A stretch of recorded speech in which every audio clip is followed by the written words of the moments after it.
Better late than never, the massive surge in retail theft in blue cities finally caught the attention of the liberal media.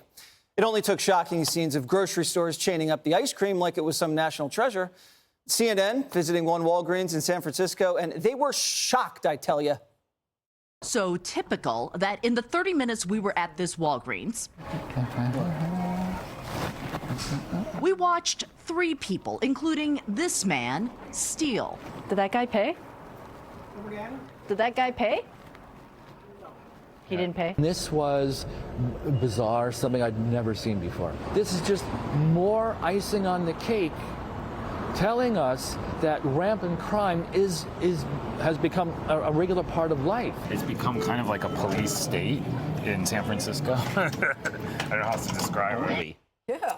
And while the liberal media gets a crash course on crime, we're learning that Mexican drug cartels are fueling America's shoplifting surge. They're selling the stolen stuff online and then laundering the profits through, guess where, Chinese brokers.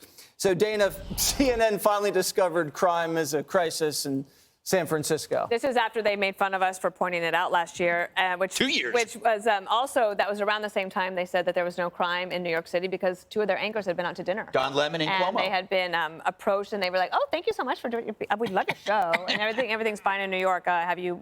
They probably took a car service, guaranteed, because it is bad out there. And I'd like to have a word with the mayor. The litter is unbelievable. You have tourists here every day, and I'm like, I feel so bad. I'm like, why can't you just clean this up every day like they do at Bourbon Street? That's what you do when you have a lot of tourists. It's gross and it's horrible. On this point, I think that finding out that there are Mexican cartels behind some of this makes me think that maybe there's hope that we could figure out a way to do something about it. So the state attorneys general are banding together, and they're like, let's go after it. But also they need the help of the retailers. The retailers don't want to be looted like this either. But the problem to me is that all this stuff gets taken and then it's resold online, like on Amazon, for example. So can Amazon help us out?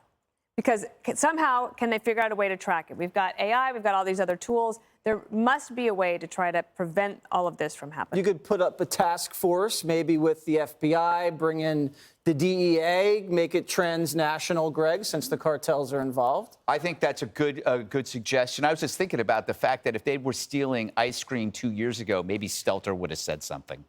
Greg. Or perhaps they were stealing giant Q-tips.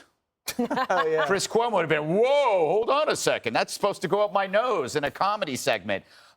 It's weird to see these cartels diversifying. They're almost like Amazon now. They're doing drugs, smuggling, and theft. Pretty soon, they're going to have their own podcast.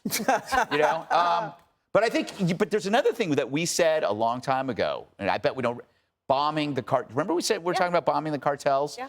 And people go, no, that's an act of war. That's in another country. So, yeah, but we do that to terrorists as well. And this is kind of a terrorist activity. And the thing is, now you see, at least on the Republican side, a lot of candidates are talking about doing it. And I think it's a good idea. I think we need to elect a president who values a border. That's the important thing. Bomb these. And if there's like one cartel we can cooperate with, let them kill the rest. Encourage them to kill the rest. Judge, remember when the Chinese were ripping off our DVDs? And we sent the entire federal government after them, and we actually were pretty effective. This is pretty similar in terms of now it's shoplifting. Yeah. And I remember prosecuting a case for the Motion Picture Association because what they were doing was that people were going in and they were just making copies of movies. Oh, yeah. I watched a few movies like that where the guy just holds the camcorder in the theater. Yes. I mean, my friend watched it. Yes. All right. So listen, this is part of, a global organized criminal activity. The problem is that this organization is not just doing retail theft. They're also doing human trafficking. They're doing fentanyl. They're doing all kinds of crime. And so they're expanding their criminal network. And now they're going to be so powerful, I don't know if we're ever going to be able to defeat them.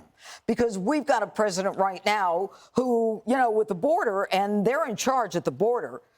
There is nothing going on that's preventing the fentanyl from coming in. We hear about an arrest now and then. It's usually the locals who are making the arrests and not the federal government. But the issue is whether or not these criminals, are being prosecuted. Now, that guy walked out, right? And then the person in the store says it's a police state for everyone. So for the victims, it's a police state. Right. But the criminal, it's not a police state. Right. And that's the actual problem. It's low risk and it's high reward. Low risk because the employee's not going to punch you out. You're not going to get arrested. You're going to make a fortune. And so you're going to start this business and you're going to launder your money through China.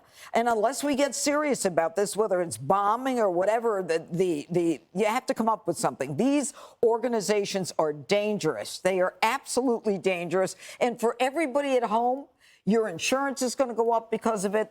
The cost of retail and consumer products are going to go up. You're paying for this. Yep. What is the Joe Biden anti-cartel strategy, Jessica? I don't know exactly what it is. Me neither.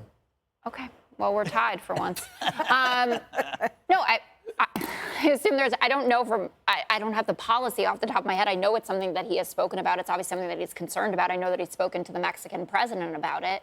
And I know that things are going better at the border, whether it's using the CPB One app, which seems to be working with 1,250 people a day, registering with that so we know who's actually coming into the country versus streaming across, or the fact that border crossings are down that 70% writ large.